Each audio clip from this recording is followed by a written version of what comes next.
Section 3. Socialist and Communist Literature. 1. Reactionary Socialism. A. Feudal Socialism. Owing to their historical position, it became the vocation of the aristocracies of France and England to write pamphlets against modern bourgeois society. In the French Revolution of July 1830, and in the English Reform agitation, these aristocracies again succumbed to the hateful upstart. Thenceforth a serious political contest was altogether out of the question. A literary battle alone remained possible. But even in the domain of literature the old cries of the Restoration period had become impossible. In order to arouse sympathy, the aristocracy were obliged to lose sight, apparently, of their own interests, and to formulate their indictment against the bourgeoisie in the interest of the exploited working class alone. Thus the aristocracy took their revenge by singing lampoons on their new master, and whispering in his ears sinister prophecies of coming catastrophe. In this way arose feudal socialism, half lamentation, half lampoon, half echo of the past, half menace of the future. At times, by its bitter, witty, and incisive criticism, striking the bourgeoisie to the very heart's core, but always ludicrous in its effect, through total incapacity to comprehend the march of modern history. The aristocracy, in order to rally the people to them, waved the proletarian alms-bag in front for a banner. But the people, so often as it joined them, saw on their hindquarters the old feudal coats of arms, and deserted with loud and irreverent laughter. One section of the French Legitimists and Young England exhibited this spectacle. In pointing out that their mode of exploitation was different to that of the bourgeoisie, the feudalists forget that they exploited under circumstances and conditions that were quite different, and that are now antiquated. In showing that, under their rule, the modern proletariat never existed, they forget that the modern bourgeoisie is the necessary offspring of their own form of society. For the rest, so little do they conceal the reactionary character of their criticism that their chief accusation against the bourgeoisie amounts to this: that under the bourgeois regime a class is being developed which is destined to cut up root and branch the old order of society. What they upbraid the bourgeoisie with is not so much that it creates a proletariat, as that it creates a revolutionary proletariat. In political practice, therefore, they join in all coercive measures against the working class, and in ordinary life, despite their highfalutin phrases, they stoop to pick up the golden apples dropped from the tree of industry, and to barter truth, love, and honor for traffic in wool, beetroot sugar, and potato spirits. As the parson has ever gone hand in hand with the landlord, so has clerical socialism with feudal socialism. Nothing is easier than to give Christian asceticism a socialist tinge. Has not Christianity declaimed against private property, against marriage, against the state? Has it not preached in the place of these charity and poverty, celibacy and mortification of the flesh, monastic life and Mother Church? Christian socialism is but the holy water with which the priest consecrates the heart-burnings of the aristocrat. B. Petty bourgeois socialism. The feudal aristocracy was not the only class that was ruined by the bourgeoisie, nor the only class whose conditions of existence pined and perished in the atmosphere of modern bourgeois society. The medieval burgesses and the small peasant proprietors were the precursors of the modern bourgeoisie. In those countries which are but little developed, industrially and commercially, these two classes still vegetate side by side with the rising bourgeoisie. In countries where modern civilization has become fully developed, a new class of petty bourgeois has been formed, fluctuating between proletariat and bourgeoisie and ever renewing itself as a supplementary part of bourgeois society. The individual members of this class, however, are being constantly hurled down into the proletariat by the action of competition, and, as modern industry develops, They even see the moment approaching when they will completely disappear as an independent section of modern society, to be replaced, in manufactures, agriculture, and commerce, by overlookers, bailiffs, and shopmen. In countries like France, where the peasants constitute far more than half of the population, it was natural that writers who sided with the proletariat against the bourgeoisie should use, in their criticism of the bourgeois regime, the standard of the peasant and petty bourgeois, and from the standpoint of these intermediate classes should take up the cudgels for the working class. Thus arose petty bourgeois socialism. Sismondi was the head of this school, not only in France but also in England. This school of socialism dissected with great acuteness the contradictions in the conditions of modern production. It laid bare the hypocritical apologies of economists. It proved incontrovertibly the disastrous effects of machinery and division of labor, the concentration of capital and land in a few hands, overproduction and crises. It pointed out the inevitable ruin of the petty bourgeois and peasant, the misery of the proletariat, the anarchy in production, the crying inequalities in the distribution of wealth, the industrial war of extermination between nations, the dissolution of old moral bonds, of the old family relations, of the old nationalities. In its positive aims, however, this form of socialism aspires either to restoring the old means of production and of exchange, and with them the old property relations, and the old society, or to cramping the modern means of production and of exchange, within the framework of the old property relations that have been, and were bound to be, exploded by those means. In either case, it is both reactionary and utopian. Its last words are, corporate guilds for manufacture, patriarchal relations in agriculture. Ultimately, when stubborn historical facts had dispersed all intoxicating effects of self-deception, this form of socialism ended in a miserable fit of the blues. C. German or true socialism. The socialist and communist literature of France, a literature that originated under the pressure of a bourgeoisie in power, and that was the expression of the struggle against this power, was introduced into Germany at a time when the bourgeoisie in that country had just begun its contest with feudal absolutism.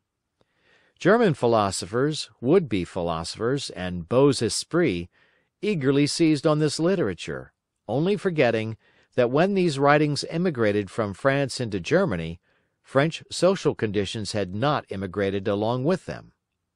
In contact with German social conditions, this French literature lost all its immediate practical significance, and assumed a purely literary aspect. Thus, to the German philosophers of the 18th century, the demands of the first French Revolution were nothing more than the demands of practical reason in general, and the utterance of the will of the revolutionary French bourgeoisie signified in their eyes the law of pure will, of will as it was bound to be, of true human will generally. The world of the German literate consisted solely in bringing the new French ideas into harmony with their ancient philosophical conscience, or rather, in annexing the French ideas without deserting their own philosophic point of view. This annexation took place in the same way in which a foreign language is appropriated, namely, by translation. It is well known how the monks wrote silly lives of Catholic saints over the manuscripts on which the classical works of ancient heathendom had been written. The German literate reversed this process with the profane French literature. They wrote their philosophical nonsense beneath the French original. For instance, beneath the French criticism of the economic functions of money, they wrote alienation of humanity, and beneath the French criticism of the bourgeois state they wrote dethronement of the category of the general, and so forth. The introduction of these philosophical phrases at the back of the French historical criticisms they dubbed philosophy of action, true socialism, German science of socialism, philosophical foundation of socialism, and so on. The French socialist and communist literature was thus completely emasculated. and, since it ceased in the hands of the German to express the struggle of one class with the other, he felt conscious of having overcome French one-sidedness, and of representing, not true requirements, but the requirements of truth, not the interests of the proletariat, but the interests of human nature, of man in general, who belongs to no class, has no reality, who exists only in the misty realm of philosophical fantasy. This German socialism, which took its schoolboy task so seriously and solemnly, and extolled its poor stock in trade in such mountebank fashion, meanwhile gradually lost its pedantic innocence. The fight of the German, and especially of the Prussian bourgeoisie, against feudal aristocracy and absolute monarchy, in other words, the liberal movement, became more earnest. By this, the long-wished-for opportunity was offered to true socialism of confronting the political movement with the socialist demands, of hurling the traditional anathemas against liberalism, against representative government, against bourgeois competition, bourgeois freedom of the press, bourgeois legislation, bourgeois liberty and equality, and of preaching to the masses that they had nothing to gain and everything to lose by this bourgeois movement. German socialism forgot, in the nick of time, that the French criticism, whose silly echo it was, presupposed the existence of modern bourgeois society, with its corresponding economic conditions of existence and the political constitution adapted thereto, the very things whose attainment was the object of the pending struggle in Germany.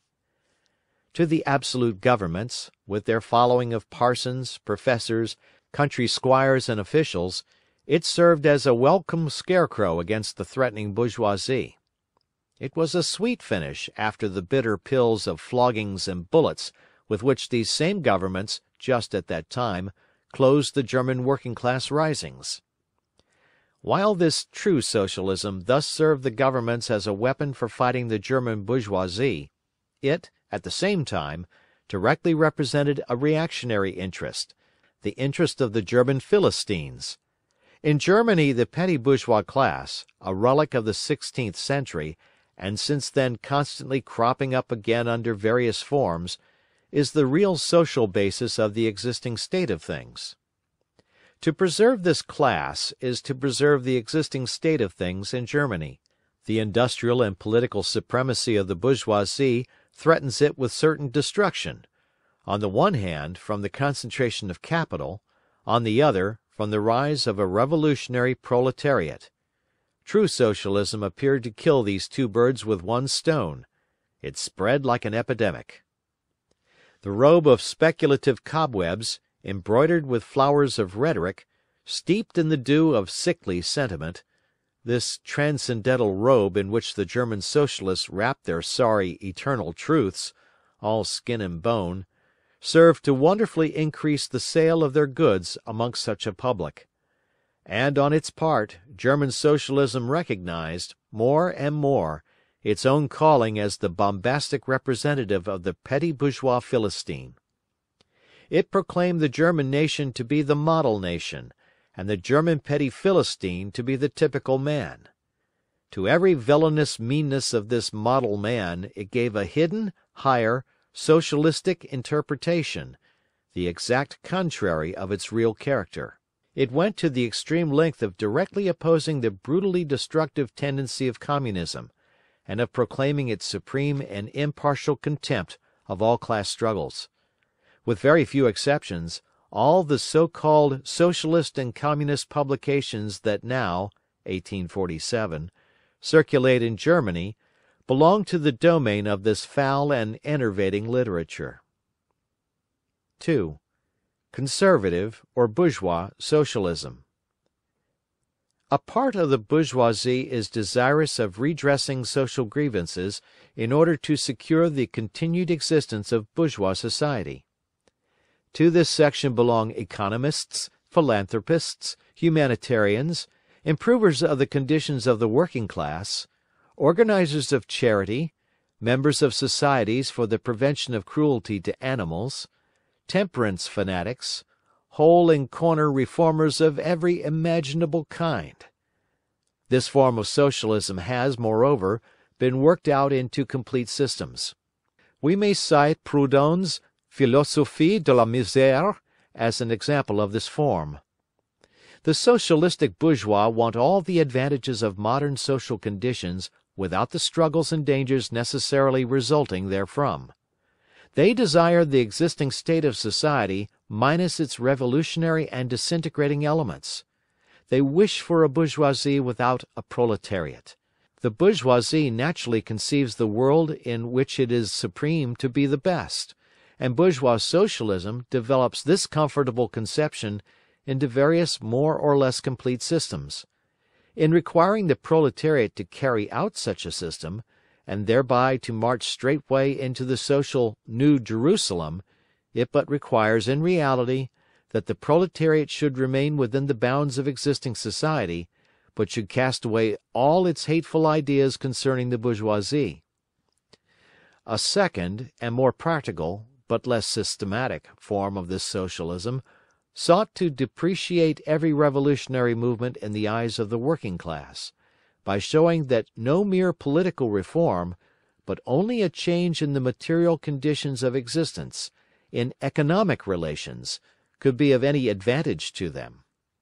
By changes in the material conditions of existence, this form of socialism, however, by no means understands abolition of the bourgeois relations of production, an abolition that can be effected only by a revolution, but administrative reforms, based on the continued existence of these relations, reforms, therefore, that in no respect affect the relations between capital and labor, but at the best lessen the cost and simplify the administrative work of bourgeois government. Bourgeois socialism attains adequate expression when and only when it becomes a mere figure of speech. Free trade, for the benefit of the working class. Protective duties, for the benefit of the working class. Prison reform, for the benefit of the working class. This is the last word and the only seriously meant word of bourgeois socialism. It is summed up in the phrase, "The bourgeois is a bourgeois, for the benefit of the working class." 3. Critical utopian socialism and communism. We do not here refer to that literature which, in every great modern revolution, has always given voice to the demands of the proletariat, such as the writings of Babeuf and others. The first direct attempts of the proletariat to attain its own ends, made in times of universal excitement, when feudal society was being overthrown, these attempts necessarily failed, owing to the then undeveloped state of the proletariat, as well as to the absence of the economic conditions for its emancipation, conditions that had yet to be produced, and could be produced by the impending bourgeois epoch alone. The revolutionary literature that accompanied these first movements of the proletariat had necessarily a reactionary character.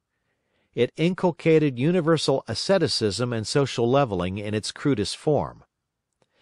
The socialist and communist systems properly so called, those of Saint-Simon, Fourier, Owen, and others, spring into existence in the early undeveloped period described above, of the struggle between proletariat and bourgeoisie. See Section 1, Bourgeois and Proletarians. The founders of these systems see, indeed, the class antagonisms, as well as the action of the decomposing elements, in the prevailing form of society. But the proletariat, as yet in its infancy, offers to them the spectacle of a class without any historical initiative or any independent political movement. Since the development of class antagonism keeps even pace with the development of industry, the economic situation, as they find it, does not as yet offer to them the material conditions for the emancipation of the proletariat. They therefore search after a new social science, after new social laws, that are to create these conditions. Historical action is to yield to their personal inventive action historically created conditions of emancipation to fantastic ones, and the gradual, spontaneous class organization of the proletariat to the organization of society specially contrived by these inventors. Future history resolves itself, in their eyes, into the propaganda and the practical carrying out of their social plans. In the formation of their plans they are conscious of caring chiefly for the interests of the working class, as being the most suffering class. Only from the point of view of being the most suffering class does the proletariat exist for them. The undeveloped state of the class struggle, as well as their own surroundings, causes socialists of this kind to consider themselves far superior to all class antagonisms. They want to improve the condition of every member of society, even that of the most favored. Hence, they habitually appeal to society at large, without distinction of class, nay, by preference, to the ruling class. For how can people, when once they understand their system, fail to see in it the best possible plan of the best possible state of society? Hence they reject all political, and especially all revolutionary, action. They wish to attain their ends by peaceful means, and endeavor, by small experiments, necessarily doomed to failure, and by the force of example, to pave the way for the new social gospel. Such fantastic pictures of future society, painted at a time when the proletariat is still in a very undeveloped state and has but a fantastic conception of its own position, correspond with the first instinctive yearnings of that class for a general reconstruction of society. But these socialist and communist publications contain also a critical element. They attack every principle of existing society. Hence they are full of the most valuable materials for the enlightenment of the working class. The practical measures proposed in them, such as the abolition of the distinction between town and country, of the family, of the carrying on of industries for the account of private individuals, and of the wage system, the proclamation of social harmony, the conversion of the functions of the State into a mere superintendence of production, all these proposals point solely to the disappearance of class antagonisms which were at that time only just cropping up, and which, in these publications, are recognized in their earliest, indistinct and undefined forms only. These proposals, therefore, are of a purely utopian character. The significance of critical utopian socialism and communism bears an inverse relation to historical development. In proportion as the modern class struggle develops and takes definite shape, this fantastic standing apart from the contest, these fantastic attacks on it, lose all practical value and all theoretical justification. Therefore, although the originators of these systems were, in many respects, revolutionary, their disciples have, in every case, formed mere reactionary sects. They hold fast by the original views of their masters, in opposition to the progressive historical development of the proletariat. They therefore endeavor, and that consistently, to deaden the class struggle and to reconcile the class antagonisms. They still dream of experimental realization of their social utopias, of founding isolated phalansteres, of establishing home colonies, of setting up a little Icaria, 12mo editions of the New Jerusalem, and to realize all these castles in the air, they are compelled to appeal to the feelings and purses of the bourgeois. By degrees they sink into the category of the reactionary conservative socialists depicted above, differing from these only by more systematic pedantry, and by their fanatical and superstitious belief in the miraculous effects of their social science.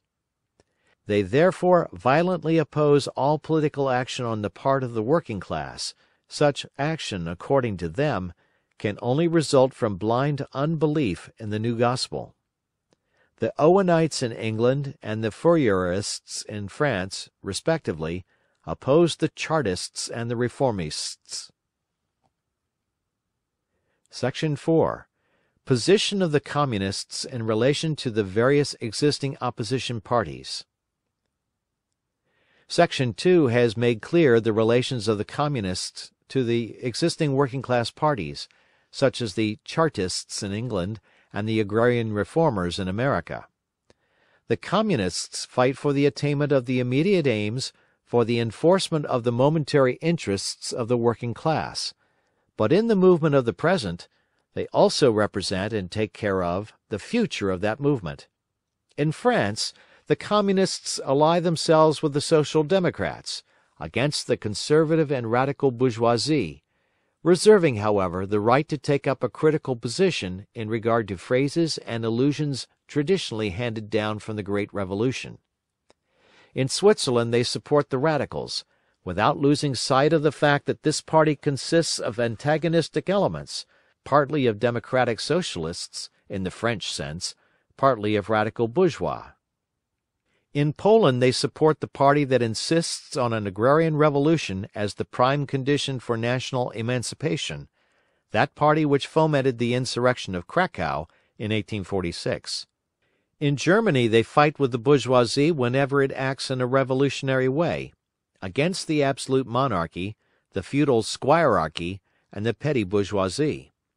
But they never cease for a single instant to instill into the working class the clearest possible recognition of the hostile antagonism between bourgeoisie and proletariat, in order that the German workers may straightway use, as so many weapons against the bourgeoisie, the social and political conditions that the bourgeoisie must necessarily introduce along with its supremacy, and in order that, after the fall of the reactionary classes in Germany, the fight against the bourgeoisie itself may immediately begin.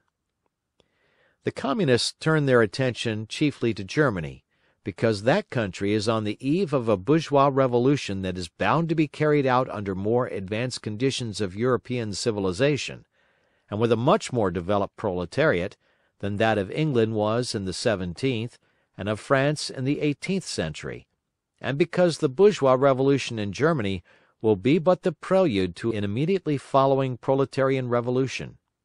In short, the Communists everywhere support every revolutionary movement against the existing social and political order of things. In all these movements they bring to the front, as the leading question in each, the property question, no matter what its degree of development at the time. Finally, they labor everywhere for the union and agreement of the democratic parties of all countries. The Communists disdain to conceal their views and aims. They openly declare that their ends can be attained only by the forcible overthrow of all existing social conditions. Let the ruling classes tremble at a communistic revolution. The proletarians have nothing to lose but their chains. They have a world to win. Working men of all countries, unite! Read by Mark Smith of Simpsonville, South Carolina. Thank you for listening.